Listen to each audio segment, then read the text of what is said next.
आजको क्लासमा चाहिँ हामी गोल अफ फाइनेन्शियल म्यानेजमेन्ट वित्त व्यवस्थापनको उद्देश्य के रहन्छन्, कस्ता कस्ता उद्देश्य छन् भन्ने कुराहरू हेर्ने गर्छौं, जसमा मुख्यतया दुईवटा उद्देश्यहरू रहने गर्छन्।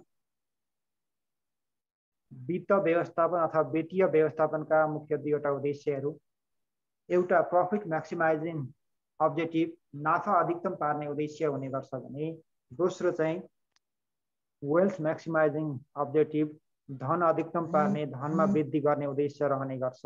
यी दुईवटा उद्देश्यहरू कस्ता कस्ता छन्, कुन उद्देश्यले कस्तो कुराहरू देखाउँछ भन्ने कुरा हामी आजको क्लासमा हेर्ने गर्छौं। पहिला चाहिँ हामी प्रॉफिट मैक्सिमाइजिङ अब्जेक्टिभतिर,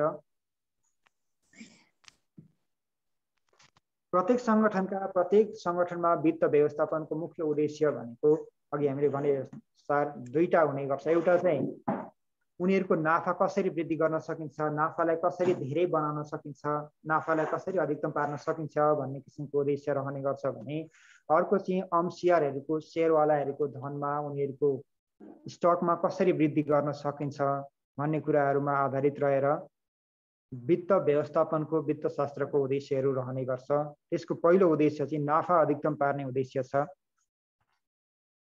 नाफा भन्ने बित्तिकै हामी सबैलाई थाहा भएकै कुरा हो, कुनै पनि व्यावसायिक संघ संस्थाको प्रमुख लक्ष्य तथा उद्देश्य भन्ने नै नाफा आर्जन गर्नु हुन्छ। व्यावसायिक संस्था भन्ने बित्तिकै नाफामा सञ्चालन भएको हुन्छ अथवा नाफाको लागि सञ्चालन भएको हुन्छ।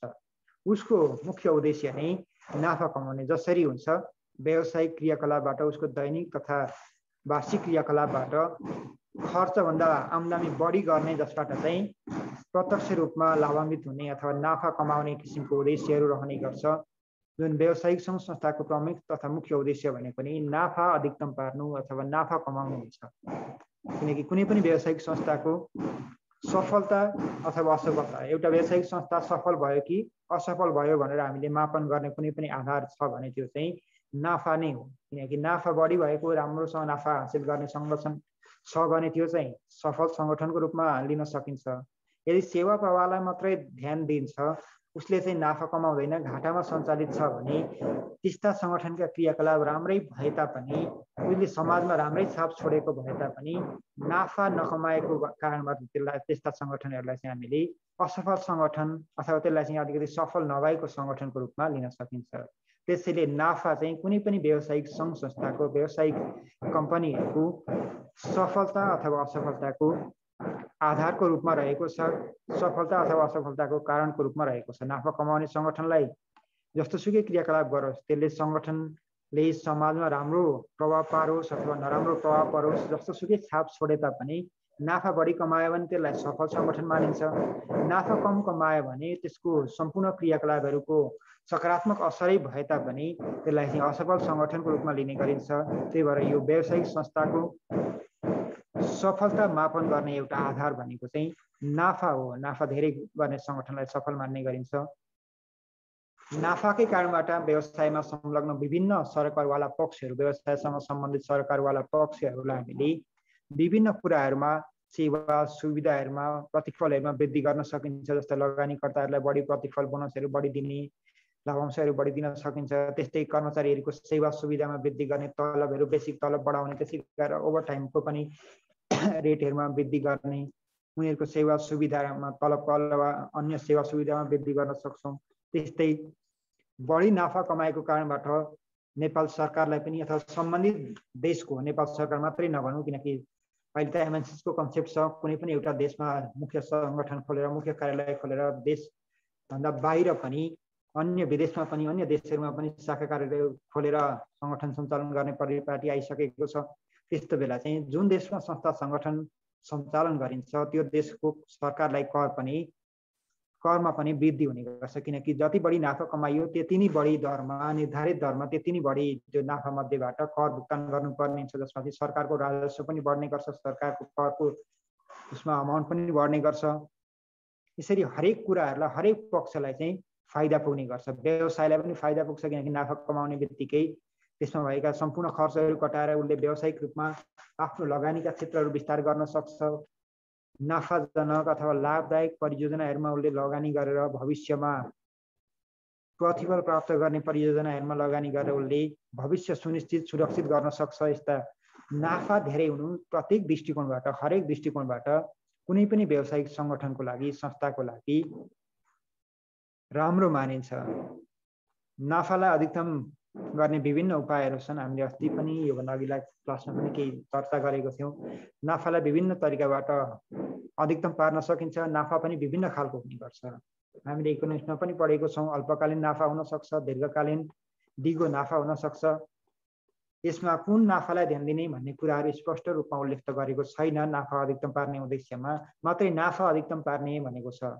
नाफा अधिकतम भनेको व्यवसायले गरेको खर्च कटाएर, व्यवसायले गरेको आम्दानी मध्येबाट त्यसमा लागेको खर्च कटाएर बाँकी रहन जाने, जुन शेष रहन जाने अमाउन्ट छ, रकम छ, त्यसलाई अधिकतम पार्ने भनेर बुझ्न सक्छौँ। यसमा चाहिँ विभिन्न किसिमका नाफाहरू उसले अधिकतम पार्न सक्छ। यसमा चाहिँ दीर्घकालीन नाफा हुन सक्छ, जसले चाहिँ अहिले तत्कालको अवस्थालाई, तत्कालको नाफालाई त्यति ध्यान नदिएर भविष्यमा लाभदायक परियोजनाहरूमा लगानी गरेर भविष्यमा धेरै प्रतिफल प्राप्त गर्ने हिसाबले उसले नाफा आर्जन गर्न सक्छ। त्यस्तै भविष्यलाई त्यति ध्यानमा नदिएर वर्तमान समयमै उसले छिटो आय आर्जन हुने किसिमका क्रियाकलापहरूमा लगानी गरेर पनि नाफा हासिल गर्न, धेरै नाफा कमाउन सक्छ। अल्पकालीन तथा दीर्घकालीन नाफाहरू हुने गर्छन्, जुन चाहिँ व्यवसायको ख्यातिमा काहीँ न काहीँ वृद्धि गरिराखेको हुन्छ। किनकि जुन सङ्गठनले, जुन कम्पनी बढी नाफा कमाउँछ त्यसको ख्यातिमा पनि त्यही किसिमको प्रभाव परेको हुन्छ। उसले राम्रो क्रियाकलाप गरोस् तर नाफा कम कमायो भने त्यस्ता सङ्गठनहरू राम्रो मानिँदैन। तर उसले नराम्रै अथवा सामान्य किसिमका क्रियाकलाप सञ्चालन गरे तापनि नाफा बढी देखिन्छ, नाफा कमाउन सफल भयो भने त्यस्तो सङ्गठनलाई चाहिँ सफल सङ्गठनको रूपमा हामीले लिन सक्छौँ। पहिलाको अवस्थामा चाहिँ वित्तशास्त्रभित्र, व्यवस्थापनभित्र नाफा अधिकतम पार्ने उद्देश्यलाई प्राथमिकता दिने गरिन्थ्यो। यसलाई चाहिँ स्वीकार गरिएको पाइन्छ। पहिलाको केसमा चाहिँ नाफा अधिकतम पार्ने उद्देश्य नै उचित उद्देश्यको रूपमा छ, यो चाहिँ प्रमुख उद्देश्य हो, यसलाई नै हामीले लागू गर्नुपर्छ, प्रयोग गर्नुपर्छ भन्ने किसिमको मान्यता राखिन्थ्यो भने अहिले पछिल्लो समयमा चाहिँ नाफा अधिकतम पार्ने उद्देश्यमा अलिक केही कमी कमजोरीहरू छन्, यसका सीमितताहरू छन्। यो पूर्ण उद्देश्यको रूपमा क्लियर छैन भन्ने किसिमको केही कुराहरू पनि आएको छ। किनकि यसमा अघि पनि भनेको थिएँ, नाफा कमाउने नै यो व्यावसायिक सङ्गठनको उद्देश्य, तर कुन नाफालाई ध्यान दिने त? अल्पकालीन नाफा राम्रो कि दीर्घकालीन नाफा राम्रो कि कुन नाफालाई ध्यानमा राख्दाखेरि व्यवसायलाई सफलता प्राप्त गर्न सकिन्छ, सफलता हासिल गर्न सकिन्छ भन्ने कुरा चाहिँ स्पष्ट छैन। त्यो हुँदा यसमा अस्पष्टता कायमै छ। नाफा अधिकतम पार्ने उद्देश्य चाहिँ स्पष्ट रूपमा व्यक्त गरिएको छैन। विभिन्न वित्तशास्त्री तथा अर्थशास्त्रीहरूले यसमा स्पष्टता नभएको, अस्पष्टता भएको कुराहरू व्यक्त गरेको पाइन्छ। किनकि यसमा चाहिँ कुल नाफा हो कि खुद नाफा हो कि कर अगाडिको नाफा, कर पछाडिको नाफाहरू, त्यसै गरेर वितरण योग्य नाफा हो कि नाफामा पनि अरू सञ्चालन नाफा, त्यसै गरेर दीर्घकालीन नाफा, अल्पकालीन नाफाहरू, त्यसै गरेर पुँजीगत नाफा हो कि आयगत नाफा हो कि कुन नाफालाई बढाउने त, कुन नाफा चाहिँ अधिकतम पार्ने त, त्यसमा चाहिँ क्लियर छैन। समग्र नाफा अधिकतम पार्ने भनेको छ, त्यसभित्र चाहिँ कुन नाफा चाहिँ प्राथमिकतामा पर्छ, कुन नाफालाई चाहिँ बढाउने भनेर चाहिँ त्यो नाफाभित्रका धेरै नाफाहरूमध्ये छुट्याइएको छैन। समग्रमा नाफा अधिकतम पार्ने मात्रै छ, त्यसभित्र भएका अन्य कुराहरूलाई चाहिँ प्राथमिकता दिएको छैन, छुट्याइएको, खुलाइएको छैन। त्यही भएर यो चाहिँ नाफा अधिकतम पार्ने उद्देश्य स्पष्ट छैन। यसमा चाहिँ अस्पष्टता कायमै छ। यो चाहिँ यसको सीमितताको रूपमा रहेको छ। त्यस्तै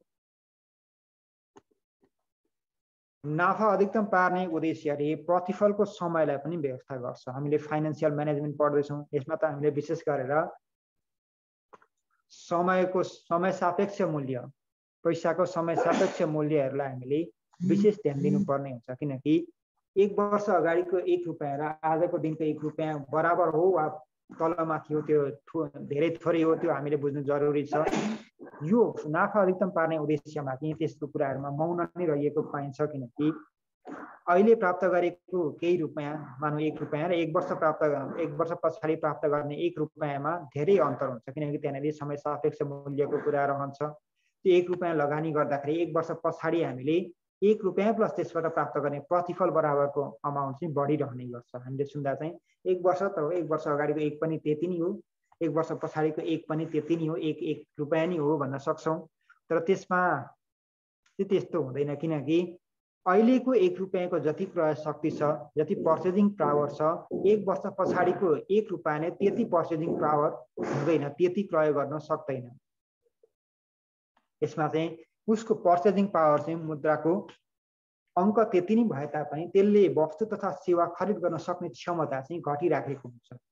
आजभन्दा 1 वर्ष अथवा 10 वर्ष अगाडिको 1 रुपैयाँले जति सेवा सुविधाहरू, जति सामग्रीहरू खर्च गर्न सक्थ्यो, हुनकि 1 रुपैयाँ धेरै सानो युनिट हो, त्यसले कुनै पनि सामग्रीहरू नआउला, र पनि उदाहरणको रूपमा 1 रुपैयाँ अथवा 100 रुपैयाँले आजभन्दा 10 वर्ष अगाडि जति सामग्रीहरू, जति वस्तु तथा सेवा खरिद गर्न सकिन्थ्यो, जति उपभोग गर्न सकिन्थ्यो, आजको दिनमा त्यही 100 रुपैयाँ, त्यही अङ्कले नै, त्यही नोटले हामीले त्यति सेवा सुविधाहरू उपभोग गर्न सक्दैनौँ, खरिद गर्न सक्दैनौँ, त्यति पर्चेजिङ पावर छैन। त्यसमा त्यसको पर्चेजिङ पावर चाहिँ घटिराखेको छ। त्यसमा चाहिँ मुद्राको समय सापेक्ष मूल्यको कारणले गर्दा त्यो अन्तर आइराखेको हुन्छ। किनकि 10 वर्ष अगाडिको 100 रुपैयाँ निर्धारित ब्याज दरमा लगानी गर्ने हो भने अहिले चाहिँ त्यसको प्रतिफल जोड्दै जोड्दै, त्यसको ब्याज जोड्दै, त्यसको ब्याजको पनि ब्याज जोड्दै जोड्दै गर्दै हो भने अहिलेको 100 रुपैयाँभन्दा धेरै बढी हुन जान्छ। त्यही भएर आजको 100 रुपैयाँ आजभन्दा 5 वर्ष पछाडि, 10 वर्ष पछाडिको 100 रुपैयाँभन्दा बढी हुन जान्छ। त्यही भएर यसमा चाहिँ प्रतिफलको कुरा गरिएको छैन। यसमा चाहिँ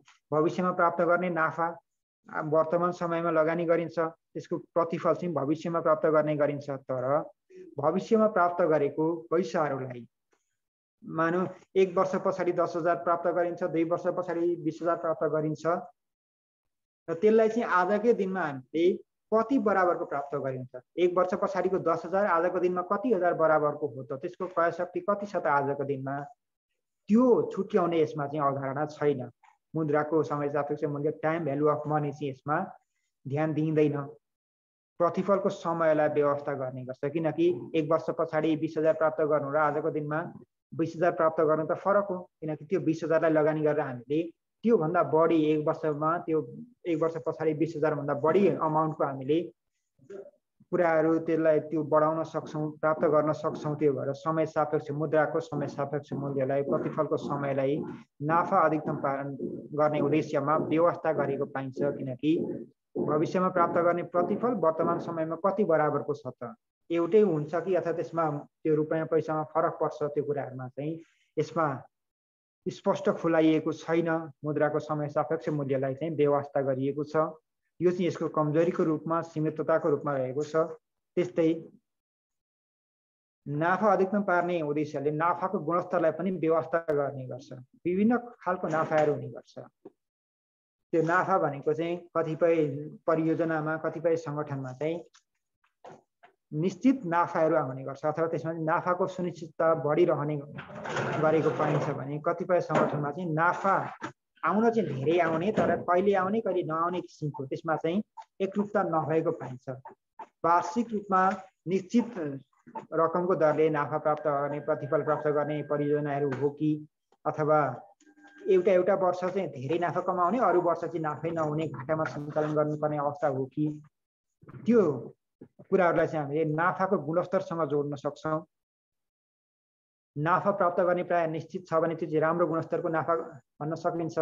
जस्तो हामीले कुनै पनि परियोजनामा 10,000 आजको दिनमा लगानी गरेका छौँ, त्यसको भ्यालिडिटी भनेको 5 वर्ष छ। आजको दिनमा 10,000 लगानी गरेका छौँ, त्यसको भ्यालिडिटी 5 वर्ष छ, र प्रत्येक वर्ष एउटा परियोजनामा प्रत्येक वर्ष 3,000 को दरले प्रतिफल प्राप्त गर्न सकिन्छ। नहुँदा पनि 3,000 चाहिँ हामीले आर्जन गर्न सकिन्छ भन्ने एउटा छ। र हामीले 5 वर्षमा 15,000 बराबरको प्रतिफल प्राप्त गर्न सक्यौँ जम्मा। त्यस्तै अर्को बी भन्ने परियोजना छ, जसमा चाहिँ प्रत्येक वर्ष यति नै प्राप्त गरिन्छ भन्ने छैन। पहिलो वर्ष लस हुने, दोस्रो वर्ष पनि लस हुने, तेस्रो वर्ष 5,000 नाफा, चौथो वर्ष लस, फेरि अर्को वर्ष 10,000 नाफा। यसरी 5 वर्षमध्ये कुनै वर्ष घाटामा र कुनै वर्ष धेरै नाफा कमाउने किसिमको सङ्गठन छ भने दोस्रो किसिमको सङ्गठनको नाफाको गुणस्तर चाहिँ नराम्रो मानिन्छ। किनकि त्यसमा चाहिँ निश्चित भइदैन। कुनै एउटा वर्ष चाहिँ धेरै नाफा कमाएको छ, कुनै वर्ष नाफै कमाएको छैन, कुनै वर्ष कम कमाएको छ भने त्यस्तो सङ्गठनमा चाहिँ नाफामा अनिश्चितता हुन्छ। त्यो चाहिँ राम्रो गुणस्तरको नाफा मानिँदैन। यसमा चाहिँ जम्मा नाफालाई मात्रै ध्यान दिएको छ। त्यो नाफा चाहिँ गुणस्तरको होस् कि गुणस्तरहीन नाफा होस्, त्यसमा ध्यान दिएको छैन। जम्मा पैसालाई जम्मा एकमुष्ट नाफाको कुरालाई मात्रै ध्यान दिने गरिन्छ।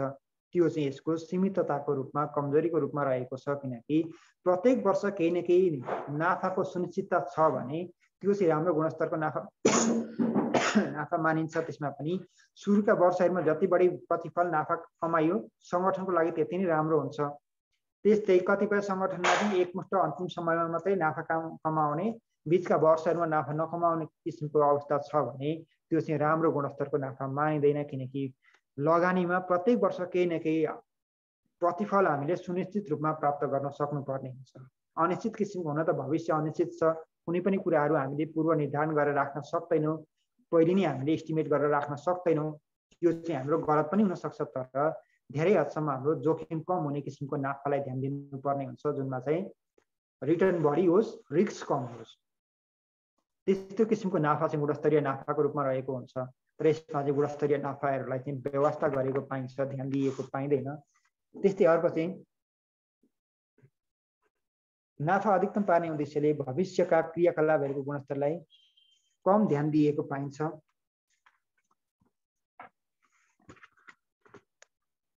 नाफा आर्जन गर्ने दुईवटा दृष्टिकोणहरू रहने गर्छन्, जुन चाहिँ अल्पकालमा नै धेरै नाफा कमाउने, छोटो समयमै लगानी सुरु गरेको अथवा लगानी गरेको केही वर्षभित्रमै धेरै नाफा कमाएर व्यवसायलाई सुरक्षित गर्ने भन्ने एक किसिमको अल्पकालीन नाफामा ध्यान दिने परिपाटी रहन्छ भने अर्को चाहिँ दीर्घकालीन नाफालाई ध्यान दिने, जसमा चाहिँ लगानी गरेका पछाडिका धेरै पछाडिको समयसम्म नाफाहरू हासिल गर्ने, सुरुका वर्षमा त्यति ध्यान नदिने अथवा उसको दीर्घकालीन नाफाहरूलाई बढी ध्यान दिने परिपाटीहरू रहन सक्छ।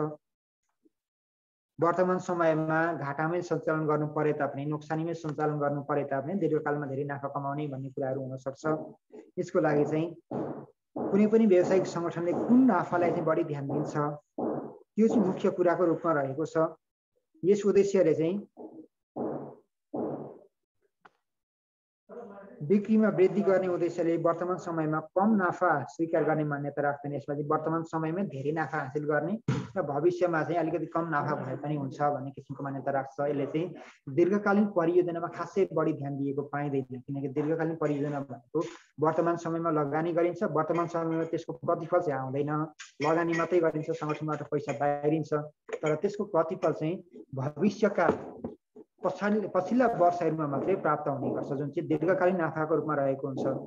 यस्ता कुराहरूलाई चाहिँ त्यति ध्यान दिएको पाइँदैन। सकेसम्म अल्पकालमै धेरै नाफा कमायौँ अथवा अल्पकालमै आफूले लगानीको प्रतिफलहरू उठाउँ भन्ने किसिमको मान्यता राखेको पाइन्छ। यसले चाहिँ भविष्यका क्रियाकलापहरूको गुणस्तरलाई चाहिँ कम ध्यान दिएको पाइन्छ। जबकि दीर्घकालीन लगानीमा व्यवसायलाई निरन्तर रूपमा केही वर्षसम्म प्रतिफलहरू प्राप्त हुने सम्भावना रहन्छ। दीर्घकालीन नाफामा चाहिँ व्यवसायलाई बढी फाइदा हुने सम्भावना रहन्छ भने त्यस्ता गुणस्तरको त्यस्तो भविष्यका गुणस्तरीय नाफाहरूलाई, गुणस्तरीय क्रियाकलापहरूलाई चाहिँ यसले त्यति ध्यान दिएको, प्राथमिकता दिएको पाइँदैन। यो चाहिँ यसको कमजोरीको रूपमा रहेको छ। र सामान्यतया नाफा अधिकतम पार्ने उद्देश्य पहिलेको केही समय अगाडिसम्म चाहिँ प्रचलित थियो, एकदमै धेरै सङ्गठनहरूले प्रयोग गरेको पाइन्थ्यो। यति हुँदाहुँदै पनि यसमा धेरै राम्रा कुराहरू हुँदाहुँदै पनि धेरै केही कुराहरू कमजोरीको रूपमा रहेका छन्, सीमितताको रूपमा रहेका छन्, जसमा चाहिँ यसमा क्लियरली कस्तो नाफालाई बढावा दिने, कुन नाफालाई चाहिँ वृद्धि गर्ने भन्ने स्पष्टता छैन। त्यस्तै अर्को भनेको यसमा प्रतिफलको समयलाई, टाइम भ्यालु अफ मनी, मुद्राको समय सापेक्ष मूल्यलाई पनि ध्यान दिँदैन। एक वर्ष अगाडि प्राप्त भएको त्यति नै अमाउन्ट र एक वर्ष पछाडि प्राप्त हुने त्यति नै अमाउन्टमा कुनै फरक पनि यो सिद्धान्त अनुसार, यो उद्देश्य अनुसार चाहिँ देखाइँदैन। जबकि त्यसमा प्रत्येक समयको आजको 1 रुपैयाँ र भोलिको 1 रुपैयाँमै धेरै फरक पर्न सक्छ। किनकि त्यसको पर्चेज पावर अथवा त्यसको क्रय शक्ति चाहिँ फरक पर्न सक्छ। त्यही अनुसार समयको क्रम वित्तीय सँगसँगै मुद्राको मूल्यमा पनि प्रभाव पर्ने गर्छ। मान्यता चाहिँ 100 को लाई 100 नै दिइन्छ, 100 रुपैयाँ छ एक वर्ष अगाडिको र एक वर्ष पछाडिको 100 छ भने त्यो अङ्क चाहिँ 100 नै हुन्छ। तर त्यसले खरिद गर्ने सेवा सुविधा, त्यसले प्राप्त गर्ने सामानहरू चाहिँ त्यसको क्रय क्षमतामा चाहिँ क्रमशः ह्रास आइराखेको हुन्छ। त्यो समय त्यो कुरालाई यसले व्यवस्था गरेको पाइन्छ। त्यस्तै कस्तो गुणस्तरको नाफा अथवा गुणस्तरीय नाफालाई, त्यसै गरी भविष्यका गुणस्तरीय क्रियाकलापहरूलाई यसले व्यवस्था गरेको पाइन्छ। त्यो चाहिँ यसको सीमितताको रूपमा रहेको छ। अब हामी दोस्रो उद्देश्यतिर जान सक्छौँ। यो चाहिँ प्रफिट म्याक्सिमाइजिङ अब्जेक्टिभ भयो। अब अर्को छ वेल्थ म्याक्सिमाइजिङ अब्जेक्टिभ। धन वृद्धि गर्ने उद्देश्यलाई अंशियारहरूको धनमा वृद्धि गर्ने उद्देश्यको रूपमा पनि लिन सकिन्छ।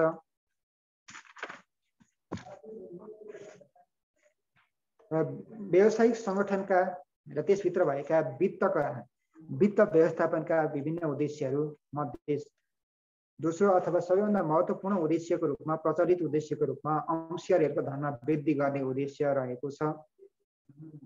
यसमा चाहिँ अंशियारहरूको धनमा वृद्धि गर्नु भनेको कुनै पनि व्यावसायिक संस्थाको खुद वर्तमान मूल्यमा वृद्धि गर्नु। खुद वर्तमान मूल्य भनेको नेट प्रेजेन्ट भ्यालु भन्ने गर्छौँ, जुन हामीले पछिल्लो समय यही बुकभित्र क्यापिटल बजेटिङ भन्ने त्यस्तै गरेर अन्य विभिन्न किसिमका क्रियाकलापहरू हेर्ने गर्छौँ। त्यसै गरी टाइम भ्यालु अफ मनी पनि भन्ने गरिन्छ।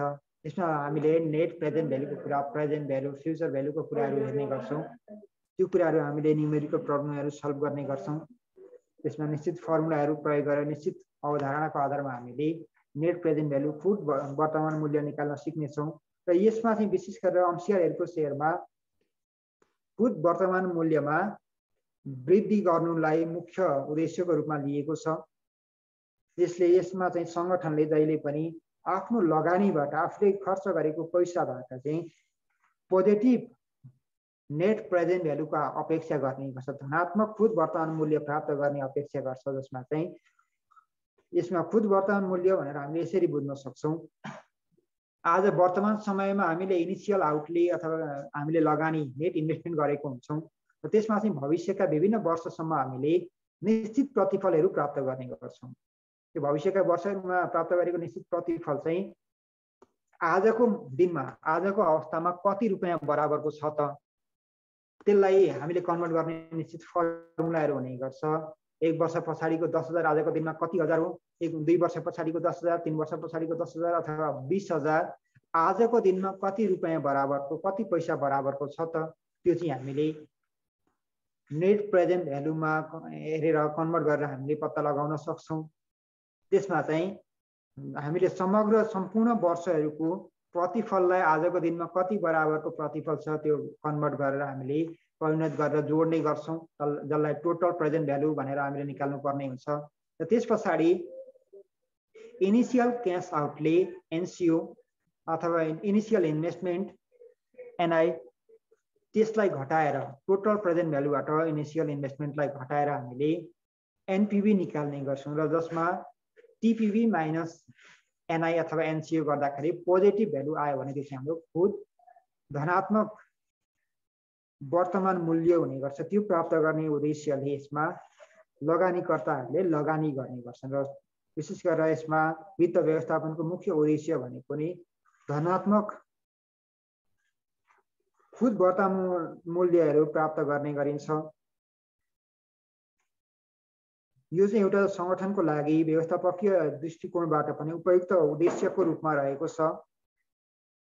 यसमा चाहिँ सङ्गठनको अंशियारहरूको अपेक्षित प्रति सेयर मूल्य, प्रति सेयर आयसँग सम्बन्धित छ। यसमा चाहिँ प्रति सेयर आम्दानीमा कसरी वृद्धि गर्ने, अंशियारहरूको धनमा उनीहरूको सेयर मूल्यमा कसरी वृद्धि गर्न सकिन्छ, खुद वर्तमान मूल्यमा कसरी वृद्धि गर्न सकिन्छ भन्ने कुराहरू चाहिँ मुख्य प्राथमिकतामा राखेर यो उद्देश्यको प्रतिपादन गरिएको छ। यसमा चाहिँ नाफा अधिकतम पार्ने उद्देश्यमा विभिन्न कमी कमजोरीहरू रहेका थिए। ती कमी कमजोरी अघि हामीले थोरै छलफल गऱ्यौँ। त्यसमा रहेका कमी कमजोरीहरूलाई यसमा चाहिँ समाधान गर्ने, त्यसलाई सम्बोधन गर्ने कोसिस गरिएको छ। जसमा चाहिँ यो धनमा अधिकतम पार्ने उद्देश्य चाहिँ स्पष्ट उद्देश्यको रूपमा रहेको छ। यस चाहिँ खुद वर्तमान मूल्य, व्यवसायको खुद वर्तमान मूल्यमा वृद्धि गर्ने भनेर यो स्पष्ट रूपमा तोकिएको छ। जबकि नाफा अधिकतम पार्ने उद्देश्य चाहिँ नाफा त अधिकतम पार्ने अल्पकालीन नाफा हो कि दीर्घकालीन नाफा हो कि सञ्चालन नाफा हो कि कर अगाडिको वा कर पछाडिको नाफा हो कि आयगत नाफा हो कि पुँजीगत नाफा हो कि कुन नाफा हो, दीर्घकालीन हो कि अल्पकालीन नाफा हो कि त्यसमा ध्यान दिएको थिएन, स्पष्ट रूपमा व्यक्त गरिएको थिएन भने यसमा धनमा अधिकतम पार्ने, धन वृद्धि गर्ने उद्देश्यमा चाहिँ खुद वर्तमान मूल्यको वृद्धि भनेर स्पष्ट रूपमा तोकिएको छ। त्यसमा वृद्धि गर्ने उद्देश्य राखिएको छ, जुन चाहिँ सरल छ, स्पष्ट छ। त्यस्तै अर्को भनेको मुद्राको समय सापेक्ष मूल्यलाई पनि यसले ध्यान दिने गरेको पाइन्छ। टाइम भ्यालु अफ मनी यो अघि हामीले भनेकै कुराहरू आजको दिनको 100 रुपैयाँ र आजभन्दा 1 वर्ष पछाडिको 2 वर्ष पछाडिको 100 रुपैयाँमा कति फरक छ त त्यो कुराहरू चाहिँ हामीले बुझ्नुपर्ने हुन्छ। त्यसको लागि चाहिँ भविष्यका विभिन्न वर्षहरूमा व्यवसायले प्राप्त गर्ने प्रतिफललाई वर्तमान समयमा कति बराबरको प्रतिफल छ, कति बराबर पाय हासिल गरियो त, त्यो कुराहरू हेर्नको लागि टाइम भ्यालु अफ मनी अथवा मुद्राको समय सापेक्ष मूल्यलाई ध्यानमा राख्नुपर्ने हुन्छ, जुन चाहिँ धनमा वृद्धि गर्ने उद्देश्य वेल्थ म्याक्सिमाइजिङ अब्जेक्टिभमा सम्बोधन गरिएको छ। यसमा मुद्राको समय सापेक्ष मूल्यलाई ध्यानमा राखेर सोही किसिमका क्रियाकलापहरू सञ्चालन गर्ने गरिन्छ। जहिले पनि प्रतिफललाई वर्तमान लगानीसम्म मात्रै प्रतिफलको मूल्यलाई चाहिँ वर्तमान मूल्यमा समायोजन गरेर भविष्यको प्रतिफलको मूल्यलाई वर्तमान समयकै मूल्यमा समायोजन गरेर अनि मात्रै हामीले खुद वर्तमान मूल्य पत्ता लगाउनु पर्छ भन्ने किसिमको ध्यान यसमा त्यो किसिमको क्रियाकलापहरू गर्ने गरिन्छ। त्यसरी हामीले भविष्यमा प्राप्त हुने नगद प्रवाहलाई पनि वर्तमान मूल्यमा कति बराबरको प्राप्त गरियो त र त्यसबाट चाहिँ लगानीसँग हामीले घटाएर कति खुद वर्तमान मूल्य प्राप्त गर्न सकियो भनेर हेर्नु पर्ने हुन्छ। त्यसलाई चाहिँ मुद्राको समय सापेक्ष मूल्यमा आधारित रहेर हामीले गर्नुपर्ने हुन्छ। त्यस्तै भविष्यका क्रियाकलापहरूको गुणस्तर एवं परिमाणलाई हामीले ध्यानमा राख्नुपर्ने हुन्छ। यसभन्दा अघिल्लो उद्देश्यमा हामीले नाफाको गुणस्तरलाई ध्यान दिँदैन भनेको थियौँ। यसमा चाहिँ कस्तो गुणस्तरको नाफा छ त, जम्मा नाफा बराबर भएर मात्रै पनि हुँदैन, त्यसमा चाहिँ कुन प्रतिफलले चाहिँ अथवा कुन परियोजनाले चाहिँ छिटो तथा निश्चित रूपमा सुनिश्चित नाफाको सुनिश्चितता दिने गर्छ। भविष्यका केही वर्षहरूमा निरन्तर रूपमा लगानीमा प्रतिफल उठिरहने अवस्था सृजना गर्छ र कुन क्रियाकलापहरूले कुन परियोजनाले चाहिँ भविष्यका केही वर्षहरूसम्म लस हुने अथवा घाटामा सञ्चालन हुने र केही वर्षमा मात्रै नाफा प्राप्त गरिन्छ भन्ने किसिमको अवस्था सृजना गर्छ। त्यो कुराहरूमा यसले विशेष ध्यान दिने गर्छ र यसमा चाहिँ कुन गुणस्तरीय नाफा हो र त्यसलाई बढी प्राथमिकता दिनुपर्छ भन्ने कुराहरूमा विशेष ध्यान दिएको पाइन्छ। र गुणस्तरीय नाफामा चाहिँ गुणस्तरीय क्रियाकलापहरूमा भविष्य उन्मुख अथवा प्रतिफल उन्मुख क्रियाकलापहरूमा चाहिँ यसले ध्यान दिनुपर्छ भन्ने स्पष्ट मान्यता राखेको पाइन्छ। र यस अनुसार चाहिँ भविष्यका विभिन्न वर्षहरूमा लगानीको सुनिश्चितता हुनु पर्यो, त्यो पहिलो शर्त। लगानीमा प्रतिफलको सुनिश्चितता हुनु पर्यो, त्यो पहिलो शर्त। र त्यसमा पनि पहिला वर्षहरूमा लगानीका सुरुका वर्षहरूमा बढी प्रतिफल हासिल गर्ने र पछिल्ला वर्षहरूमा अलिक कम प्रतिफल हासिल गर्दै जाने किसिमको अवस्था हुनुपर्छ भन्ने किसिमको मान्यता राखेको छ। र जसबाट लगानी उठ्दै छिटो उठ्दै पनि जाओस् र सुनिश्चितता पनि होस्। अन्तिम समयमा मात्रै एकमुष्ट लगानी उठ्ने किसिमको परियोजनालाई नाफामा गुणस्तरीय नाफाको रूपमा हामीले गुणस्तरीय प्रतिफलको रूपमा लिँदैनौँ, त्यो कुरा यसमा उल्लेख गरेको पाइन्छ। त्यस्तै उच्च जोखिमलाई हटाउने यो उद्देश्य चाहिँ यसको लक्ष्य भनेको चाहिँ विभिन्न रूपमा हामीले हेर्न सक्छौँ, जसमा यसका मुख्य लक्ष्यहरूमा उद्देश्यमा चाहिँ यो उद्देश्य अन्तर्गत जोखिमलाई हटाउने उच्च जोखिमलाई हटाउने एउटा उद्देश्यको रूपमा रहेको छ, जसमा चाहिँ कुनै पनि व्यवसाय दीर्घकालीनसम्म सञ्चालन हुने गर्छ। दीर्घकालीन रूपमा सञ्चालन हुने गर्छ किनकि व्यावसायिक संस्था निरन्तरताको उद्देश्यबाट खोलिएको हुन्छ, जसमा चाहिँ उसले विभिन्न परियोजनाहरू मध्येबाट उत्तम विकल्पको रूपमा निर्णय गर्दाखेरि उत्तम परियोजनाहरू छान्नु पर्ने हुन्छ, जसमा चाहिँ सकेसम्म कम जोखिम हुने र उच्च प्रतिफल हुने किसिमको परियोजनाहरू छान्नु पर्ने हुन्छ, जसमा चाहिँ नाफाको सुनिश्चितता होस्, गुणस्तरीय नाफा कायम होस्, जोखिमको स्तर कम होस् र लगानीको प्रतिफलको स्तर चाहिँ बढी होस्, त्यस्तो कुराहरूलाई विशेष ध्यान दिने गरिन्छ। यसमा चाहिँ जोखिमलाई हटाउने कोसिस गर्ने गरिन्छ। त्यस्तै लाभांशको भुक्तानी भन्ने छ अर्को।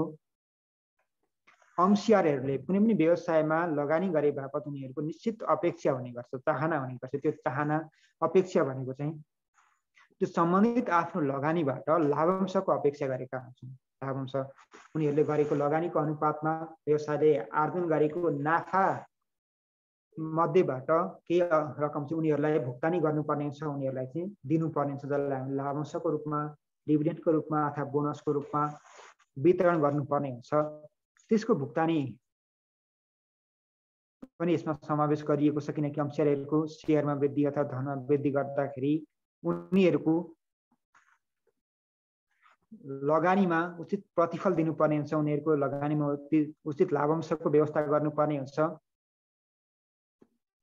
यसमा चाहिँ पूर्व निर्धारित दरमा लाभांशहरू भुक्तान गरिएको पाइन्छ। लाभांशको दर नै निश्चित गरिएको हुन्छ। कुनै पनि वर्ष व्यवसायले गरेको नाफा मध्येबाट यति % लाभांश भुक्तान गर्ने, सेयर धनीहरूलाई यति % चाहिँ हामीले डिभिडेन्ड दिने भनेर व्यवस्था गरिएको हुन्छ। यसमा चाहिँ लाभांशको भुक्तानी पनि यसको उद्देश्यको रूपमा रहेको छ, जुन चाहिँ कर पछाडिको कर कटाइसके पछाडिको डिजायर प्रफिट आफ्टर ट्याक्स अथवा आफ्टर ट्याक्स प्रफिटबाट चाहिँ नेट प्रफिट आफ्टर ट्याक्सबाट चाहिँ लाभांशहरू भुक्तान गर्ने गरिन्छ। त्यस्तै अर्को वृद्धि उन्मुख। कुनै पनि व्यावसायिक संस्थाको उद्देश्य भनेको निरन्तरताको उद्देश्यमा अघि पनि भनिएको थियो खोलिएको हुन्छ, जसमा चाहिँ व्यवसायले आज जस्तो किसिमको क्रियाकलाप सञ्चालन गरेको छ एकाएकलाई विशेष अपवादको केसमा छोडेर प्राय सबै सङ्गठनको उद्देश्य भनेको आजको आकारभन्दा भोलिको आकार बढी होस्, आफ्नो बजार क्षमता, आफ्नो मार्केट सेयर वृद्धि गर्न सकियोस्, बजार हिस्सा वृद्धि गर्न सकियोस्, सेल्स भोल्युममा वृद्धि गर्न सकियोस्, आफ्नो बजारमा स्थापित भएर आफ्नो पकड बढाउन सकियोस्, आफ्नो बिक्री भोल्युमहरू बिक्री परिमाणहरू बढाउन सकियोस् भन्ने किसिमको स्पष्ट मान्यता हुन्छ। जुन चाहिँ व्यावसायिक सङ्गठनहरू व्यावसायिक संस्था भनेको वृद्धि उन्मुख हुने गर्छन्। उनीहरूले बिक्रीमा वृद्धि गर्न चाहन्छन्, त्यसै गरी नाफामा वृद्धि गर्न चाहन्छन्, साथसाथै उनीहरूको बजार हिस्सामा वृद्धि गर्न चाहन्छन्, आफ्नो ख्यातिमा वृद्धि गर्न चाहन्छन्, आफ्नो ग्राहकहरूको सङ्ख्या बढाउन चाहन्छन्, भइराखेको ग्राहकहरूलाई सस्टेन गर्ने र अन्य टार्गेटेड कस्टमरहरूलाई लक्षित ग्राहकहरूलाई सङ्गठनमा ल्याउने, उनीहरूलाई भइराखेका ग्राहकहरूलाई टिकाउने त्यस्तो सम्पूर्ण क्रियाकलापहरू सञ्चालन गरेको हुन्छन्, जुन चाहिँ सङ्गठनले आफू वृद्धि उन्मुख हुनको लागि आफ्ना व्यावसायिक क्रियाकलापहरू वृद्धि गर्नको लागि वृद्धि उन्मुख हुनुपर्ने हुन्छ, जसमा चाहिँ उनीहरूले व्यावसायिक क्रियाकलापहरूलाई वृद्धि गर्ने उद्देश्य राखिएको हुन्छ। उनीहरूले विभिन्न कुराहरूको सामना गर्नुपर्छ। वृद्धि गर्नु, व्यवसायको आकारमा वृद्धि गर्नु त्यति सजिलो कुरा छैन, किनकि हरेक प्रतिस्पर्धी सङ्गठनहरूसँग हामीले सामना गर्नुपर्ने हुन्छ। त्यसै गरेर व्यवसायको र समग्र राष्ट्रको आर्थिक अवस्था कस्तो छ, प्राइस लेभललाई, त्यसै गरेर आर्थिक मन्दीहरू छ कि तेजी छ कि कस्तो अवस्था छ, नयाँ प्रविधिहरूको अवस्था कस्तो छ, नयाँ वस्तुहरूको अवस्था कस्तो छ, हामीले कस्तो किसिमको वस्तु तथा सेवा उपलब्ध गराउँदैछौँ, त्यो कुराहरूलाई ध्यानमा राख्नुपर्ने छ। साथसाथै त्यसलाई आफ्नो व्यावसायिक सङ्गठनात्मक लक्ष्य तथा उद्देश्यलाई ध्यानमा राखेर आफ्नो व्यवसायलाई वृद्धि गराउनुपर्ने, वृद्धि उन्मुख गर्नुपर्ने हुन्छ। त्यस्तै सेयरको बजार मूल्य कायम गर्ने, धन अधिकतम गर्ने उद्देश्यको अर्को लक्ष्य भनेको साधारण सेयरहरूको बजार मूल्यमा वृद्धि गर्नु पनि हो, किनकि बजार मूल्यमा विभिन्न समयमा विभिन्न किसिमको उथल आउने गर्छ। अहिलेकै समयमा हेर्ने हो भने नेप्से धेरै घटिराखेको अवस्था छ। लगभग 3200 हाराहारीको नेप्सेबाट अहिले क्रमशः घटेर 2700 हाराहारी पुगेर फेरि अहिले अलिअलि बढ्दै घट्दै त्यो किसिमको अवस्था छ। यसमा चाहिँ विभिन्न कम्पनीहरूको सेयर मूल्यमा गिरावट आइराखेको पाइन्छ। एकाएकलाई छोडेर केही सीमित कम्पनीहरूको सेयर मूल्यलाई छोडेर अन्य कम्पनीहरूको सेयर मूल्य चाहिँ घटिराखेको पाउन सक्छौँ यदि हामी नेप्से हेर्न सक्छौँ। हामी नेप्से हेर्ने गरेको छौँ, नेपाली स्टक एक्सचेन्ज हेर्ने गरेको छौँ भने।